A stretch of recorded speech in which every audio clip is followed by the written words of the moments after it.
ارشاد فرمایا الا انبئکم، کیا میں تمہیں خبر نہ دوں بے اکبر الکبائر، جو بڑے بڑے گناہ ہیں ان کی۔ وہ ہمہ تن گوش ہو گئے کہ جی حضور ارشاد کیجئے۔ تو آقا کریم نے جو پہلی بات ارشاد فرمائی الاشراک باللہ، اللہ کے ساتھ کسی کو شریک ٹھہرانا ہے، اس کی ذات میں، اس کی صفات میں، اس کے افعال میں کوئی شریک نہیں، وہ وحدہ لا شریک ہے۔ دوسری بات حضور نے جو ارشاد فرمائی وہ ہے وعقوق الوالدین، والدین کی نافرمانی۔ امام فخر الدین رازی نے تفسیر کبیر میں لکھا ہے کہ انسان کے وجود کا سبب حقیقی ذات باری تعالیٰ ہے اور سبب مجازی والدین ہیں۔ تو اس لیے گناہوں میں جو بڑے گناہ ہیں، اکبر الکبائر جو ہیں، ان میں سے دوسرا بڑا گناہ اللہ کے محبوب علیہ السلام نے عقوق الوالدین کو بیان فرمایا۔ تو والدین کے ساتھ حسن سلوک کرنے کی ہمیں تلقین کی گئی، اور یہ شریعت اسلامیہ کا ہم سے تقاضا ہے۔ اور ویسے بھی اولاد اگر طبعاً فطرتاً شکر گزار ہو تو وہ ہو ہی نہیں سکتا کہ وہ اپنے والدین کی نافرمانی کرے۔ اللہ کے محبوب علیہ السلام نے ایک موقع پہ ارشاد فرمایا کہ ملعون من سب اباہ، ملعون من سب اباہ، وہ شخص لعنتی ہے جو اپنے ماں باپ کو گالی دیتا ہے۔ تو کتنی سخت مذمت کی گئی اس شخص کی جو والدین کی نافرمانی کرتا ہے۔ ایک موقع پہ حضور علیہ السلام نے فرمایا راغم انفن ثم راغم انفن ثم راغم انفن، 3 مرتبہ فرمایا۔ اس شخص کی ناک خاک آلود ہو، پھر اس کی ناک خاک آلود ہو، پھر تیسری مرتبہ فرمایا اس شخص کی ناک خاک آلود ہو۔ تو قیلا من یا رسول اللہ صلی اللہ علیہ وسلم، عرض کی یا رسول اللہ کس کی ناک خاک آلود ہو؟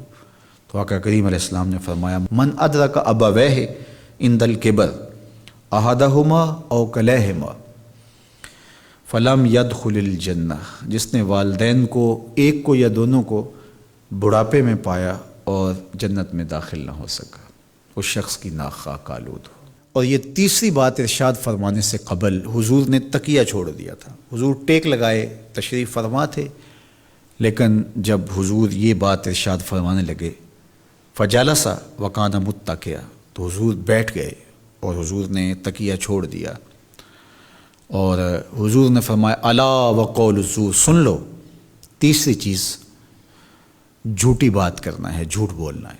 تو یہ ہے اللہ کے محبوب علیہ الصلاۃ والسلام کا سخت تاکید کرنا جھوٹ سے اپنی امت کو بچانے کے لیے۔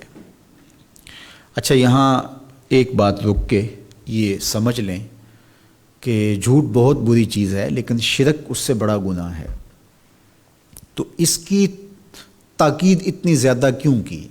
حضور نے ٹیک چھوڑ دی اور آقا کریم علیہ السلام بار بار ارشاد فرماتے رہے۔ تو اس کی وجہ یہ ہے کہ شرک کو بڑا گناہ سارے سمجھتے ہیں۔